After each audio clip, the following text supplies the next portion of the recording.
শাস্ত্র অনুসারে শ্রাবণ মাসকে অন্যতম গুরুত্বপূর্ণ মাস হিসেবে বিবেচনা করা হয়। কিন্তু এই মাসের নাম শ্রাবণ রাখা হয়েছে কেন জানেন কি?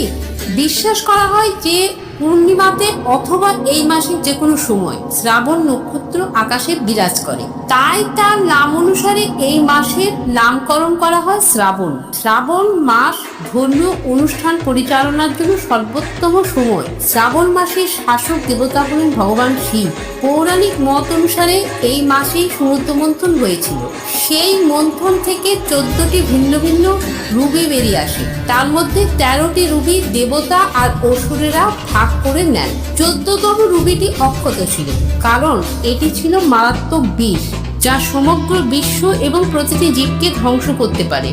ভগবান শিব সেই হলাহল বা বিষ পান করে বিশ্বকে উদ্ধার করেন। বিষ পান করার জন্য তার কণ্ঠ নীল হয়ে যায়, সেই জন্য শিবের আরেক নাম নীলকণ্ঠ বা নীলকান্ত।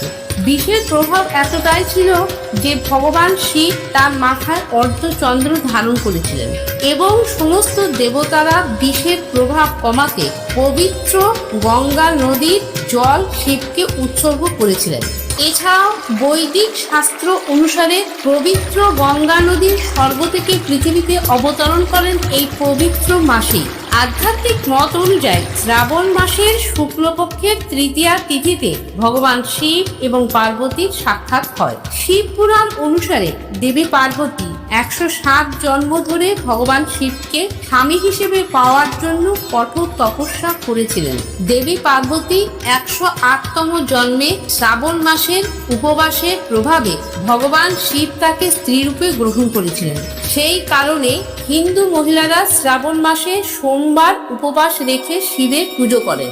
এইসব ঘটনা শ্রাবণ মাসেই ঘটেছিল, তাই এই মাসে শিবকে পবিত্র গঙ্গা জল অর্পণ করা এবং তাকে পুজো করা অত্যন্ত শুভ বলে মনে করা হয়। উত্তর ভারতের রাজ্যগুলিতে পূর্ণিমার দিন থেকে আগস্ট মাসের পূর্ণিমা পর্যন্ত শ্রাবণ মাস ধরা হয়। আবার দক্ষিণ ভারতে অমাবস্যা থেকে আগস্টের অমাবস্যা পর্যন্ত শ্রাবণ মাস ধরা হয়। কিন্তু আমাদের বাংলা ক্যালেন্ডার হিসেবে 18 জুলাই থেকে 18 আগস্ট পর্যন্ত থাকছে। এবার এই শ্রাবণ মাসে 5টা সোমবার পড়েছে। প্রথম সোমবার 20 জুলাই, দ্বিতীয় সোমবার 27 জুলাই, তৃতীয় সোমবার 3রা আগস্ট, চতুর্থ সোমবার 10ই আগস্ট, পঞ্চম সোমবার 17ই আগস্ট। চলুন শ্রাবণ মাসে কি করা উচিত এবং কেন করা উচিত তা জেনে নিই এই প্রতিবেদনের মাধ্যমে। শ্রাবণ মাসে চুল নখ কাটবেন না, কারণ এই মাসকে বৃদ্ধির মাস হিসেবে ধরা হয়। চুল বা নখ তারা নিজে থেকেই বেড়ে ওঠে, তাই কাটা উচিত নয়। এই মাসে পেঁয়াজ ও রসুন খাবেন না। পেঁয়াজ রসুন স্তরযুক্ত সবজি এবং মাটির নিচে জন্মায়। বৃষ্টির কারণে মাটির উপর কাদা জল জমা হয় এবং সেখানে প্রচুর পরিমাণ ব্যাকটেরিয়া থাকে।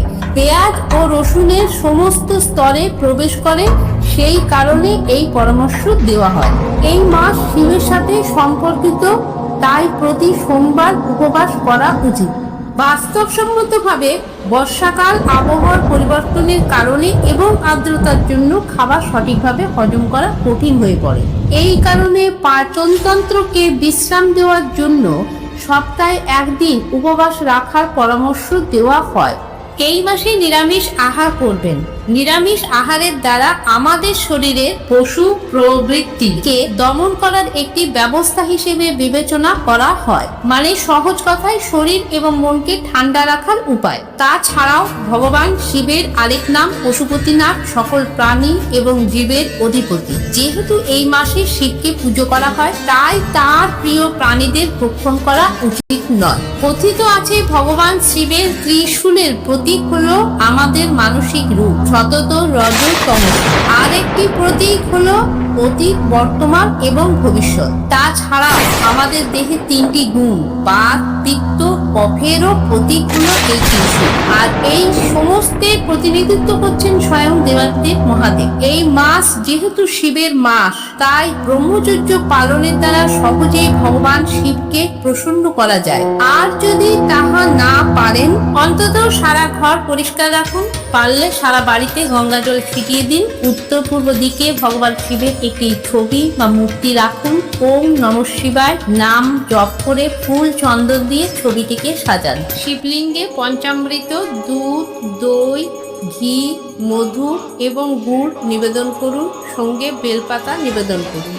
শিব চাল্লিশা জপ করুন, নিয়মিত শিবের আরতি করুন, শিবের 108 নাম জপ করুন। মহামৃত্যুঞ্জয় মন্ত্র জপ করা খুবই শুভ এবং এই মন্ত্রটি জপ করুন। মা ক্ষেমু ধৈর্য বিজয়া বীর্য আয়ুর আরোগ্য ঐশ্বর্য নাম অভিবৃদ্ধার্থম সোমবার ব্রতম করিষ্যে। এই সংকল্পটি জপ করুন, যার অর্থ হলো আমি স্বাস্থ্য, সাহস, সাফল্য, প্রাণশক্তি, দীর্ঘ জীবন, শক্তি এবং সম্পদ অর্জনের জন্য এই সোমবার ব্রত পালন করি। 4টি সোমবার পালন করুন। ভোরের বেলা বেলপাতা, জল আর দুধ দিয়ে পুজো দিন। ভগবান শিব হচ্ছেন আদি পরিবেশবাদী, তার কাছে প্রার্থনা করার জন্য খুব বেশি আচার অনুষ্ঠান বা নৈবেদ্যের প্রয়োজন হয় না।